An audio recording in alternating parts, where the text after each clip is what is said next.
திரித்துவ கடவுளின் நாமத்தினால் நம் அனைவருக்கும் கிருபையும் சமாதானம் உண்டாவதாக. ஆமீன்.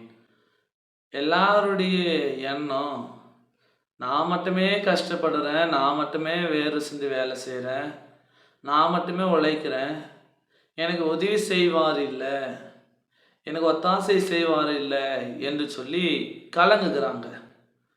ஆனால் நாம் எதை முதலாவது தேட வேண்டும், எதை நாம் முதலாவது பிடிக்க வேண்டும், எதை நாம் முதலாவது செய்ய வேண்டும் என்பதை நாம் என்ன செய்யணும், மறந்து போயிடும்.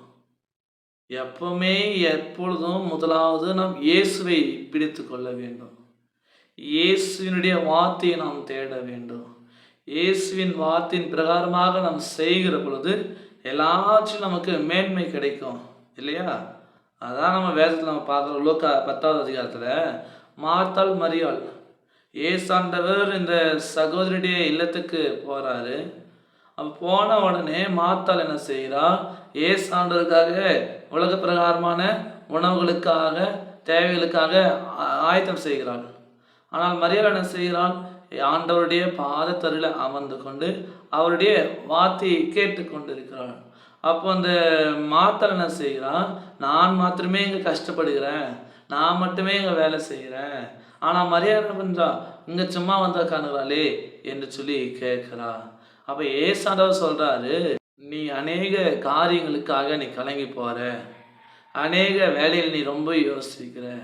ஆனால் மரியாள் என்ன செய்கிறா, எது நல்ல பங்கு, எதை பிடித்து கொள்ள வேண்டும், எதை முதலாவது நாம் தேட வேண்டும், எதை நாம் முதலாவது செய்ய வேண்டும் என்று சொல்லி தெரிந்தவளாக அதை செய்கிறாள்.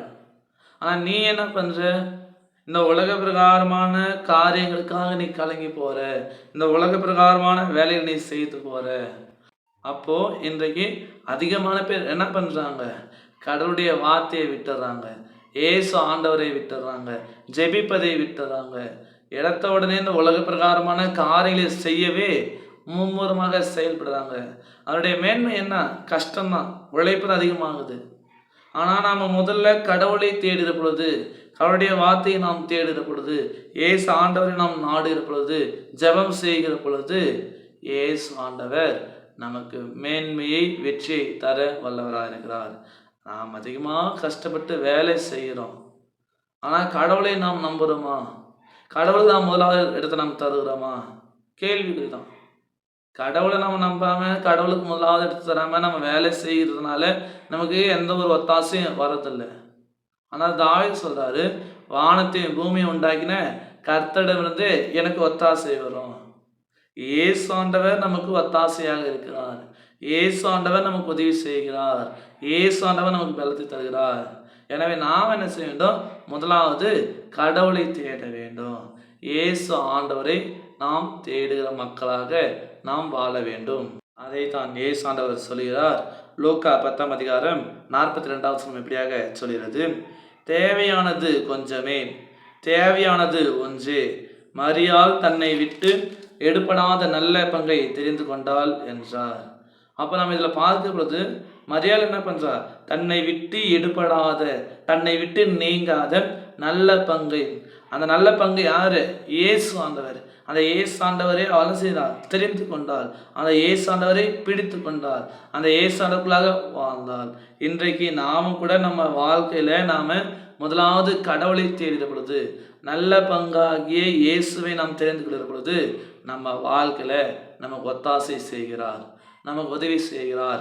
நம்முடைய கலக்கங்கள், சஞ்சலங்கள், பயங்கள் எல்லாவற்றையும், போராட்டங்கள், நடுக்கங்கள் எல்லாவற்றையும் இயேசு ஆண்டவர் மாற்றி போடுகிறார்.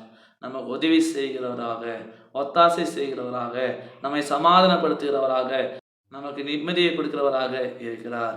அந்த ஆண்டவரை நாம் பிடித்து கொண்டு அந்த ஆண்டவருக்குள்ளாக நாம் வாழுவோம்.